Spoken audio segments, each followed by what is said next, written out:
वालेकुम, मेरा नाम सैयद मोहम्मद चैनल पर बहुत खुशामदीद स्वागत है। जो नए वो चैनल को ज़रूर सब्सक्राइब कर लें, वीडियो को लाइक एंड शेयर ज़रूर करें। बिहार बीईटी एग्ज़ाम 2024 काफ़ी बड़ी अपडेट निकल कर आ रही है बीईटी एग्ज़ाम को लेकर, यानी कि बेट। अब बेट कौन कौन से एग्ज़ाम दे सकते हैं, कौन कौन से कैंडिडेट एलिजिबल हैं जो बीईटी का एग्ज़ाम दे सकते हैं, मैं आपको इस वीडियो में पूरी की पूरी जानकारी दूंगा और बताऊंगा कि बीईटी का फॉर्म कब से भरा जाएगा। और अगर आप बीईटी एग्ज़ाम क्वालिफाइड कर लेते हैं तो आप कौन से फील्ड में जाएंगे। तो वीडियो को आपको लास्ट तक देखना है, कहीं पे भी आपको स्किप नहीं करना है। सबसे पहले यहाँ पे आप देख सकते हैं कि एक पेपर की कटिंग है। यहाँ पे आप देख सकते हैं कि अब बिहार में नेट के साथ बेट से भी की जाएगी सहायक प्रधानाध्यापकों की नियुक्ति। अब बेट क्या है और नेट क्या है, ये आपको समझना है। देखिए, बेट के मतलब होता है बिहार एलिजिबिलिटी टेस्ट, उसके बाद है नेट। अब नेट से क्या होता है कि इससे होता है नेशनल एलिजिबिलिटी टेस्ट। अब अगर आप नेट क्वालिफाइड हो जाते हैं तो आप क्या बनते हैं, सहायक प्रधानाध्यापक आप बन जाते हैं, यानी कि असिस्टेंट प्रोफेसर बन जाते हैं। तो पहले क्या था कि बिहार में अगर आपको असिस्टेंट प्रोफेसर की नौकरी करना है तो आपके पास जो है नेट की डिग्री होनी चाहिए, आप नेट क्वालिफाइड होना चाहिए। बट अब बिहार सरकार ने काफ़ी बड़ा चेंज किया है और अब क्या कर दिया है, यहाँ पे आप देख सकते हैं कि साफ साफ बताया जा रहा है कि बेट वाले यानी कि बिहार एलिजिबिलिटी टेस्ट वाले भी जो है अब एलिजिबल हो जाएंगे असिस्टेंट प्रोफेसर के लिए। यानी कि अगर आप बेट निकाल लेते हैं तो आप एलिजिबल हो जाएंगे पीएचडी करने के लिए। अब इसके लिए क्वालिफिकेशन क्या होनी चाहिए, कौन कौन से कैंडिडेट जो है बेट कर सकते हैं। तो देखिए, अगर मैं आपको बेट की बात करूं तो बेट के लिए आपके पास जो है ग्रेजुएशन की डिग्री होनी चाहिए और साथ में पोस्ट ग्रेजुएशन की डिग्री होनी चाहिए। यानी कि अगर आपने आलिम कर लिया है, आलिम आपने थर्ड ईयर का एग्ज़ाम दे दिया, साथ में आपने फाजिल भी कर लिया है तो आप एलिजिबल है बेट के लिए।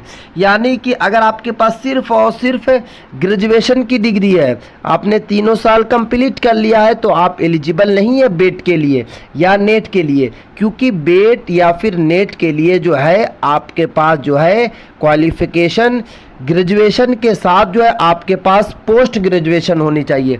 बट अगर आपने पीजी यानी कि पोस्ट ग्रेजुएशन में आपने एडमिशन ले लिया है और आप अगर फर्स्ट ईयर में है, यहाँ पे आप समझिए पहले फर्स्ट में है या फिर आप जो है सेकंड में है, तब भी आप एलिजिबल हैं बेट के लिए। क्योंकि अगर आप बेट क्वालिफाइड कर लेंगे तो आप जो यहाँ पे आप देख सकते हैं कि साफ साफ बताया जा रहा है कि सहायक प्रधानाध्यापकों के लिए आप एलिजिबल हो जाएंगे।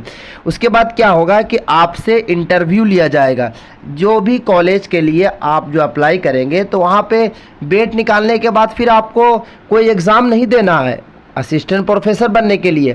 आपको क्या करना है कि सिर्फ और सिर्फ इंटरव्यू देना है, और अगर आप इंटरव्यू क्वालिफाइड कर लेते हैं तो आप क्या हो जाएंगे, डायरेक्ट आप सहायक प्रधानाध्यापक जो है आप बन जाएंगे।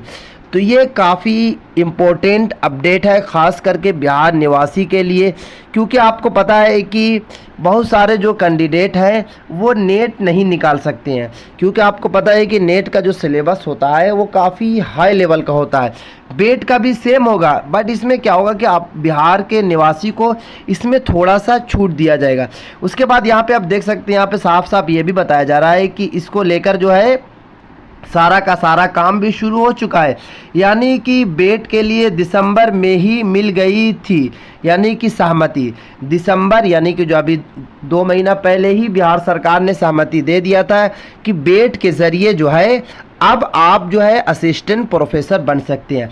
अब आपका माइंड में ये आएगा कि मोहम्मद भाई आपने तो बेट और नेट के बारे में बता दिया, बट अब ये बताइए कि इसका एग्ज़ाम कब होगा, बीईटी का एग्ज़ाम कब होगा।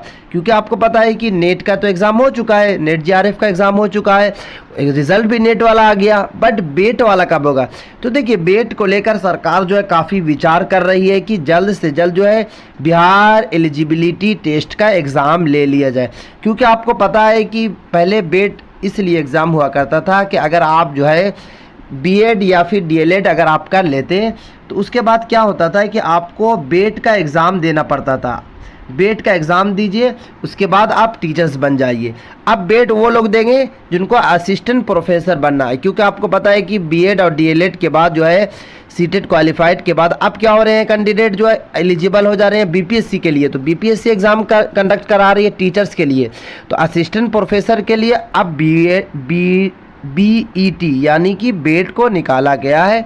तो आप अगर आपके पास जो है पोस्ट ग्रेजुएशन की डिग्री है या फर्स्ट ईयर में है तो आप एलिजिबल है, आप बेट का एग्ज़ाम दें और प्रोफेसर बने। अगर आप जो है उर्दू में ग्रेजुएशन किया है, पोस्ट ग्रेजुएशन कर रहे हैं, तो आप उर्दू के लिए एलिजिबल हो जाएंगे, उर्दू प्रोफेसर के लिए एलिजिबल हो जाएंगे। अगर आप जिस विषय के लिए कीजिएगा उसी विषय के लिए आप एलिजिबल हो जाएंगे बेट के लिए। तो सरकार ने ये काफ़ी बड़ा काम किया है बिहार के निवासी के लिए, बिहार के कैंडिडेट के लिए। क्योंकि आपको पता है कि अभी जो एग्ज़ाम आया था नेट जीआरएफ का जो रिज़ल्ट आया था उसमें काफ़ी कैंडिडेट बिहार वाले आपको पता है कि उनको सीट नहीं मिल पाई, यानी कि वो एलिजिबल नहीं हुए जीआरएफ और पीएचडी के लिए। तो अब यहाँ पे क्या हो रहा है कि अगर आप बेट निकाल लीजिएगा तो आप तो है पहले नंबर के आप जीआरएफ के लिए एलिजिबल हो जाइएगा।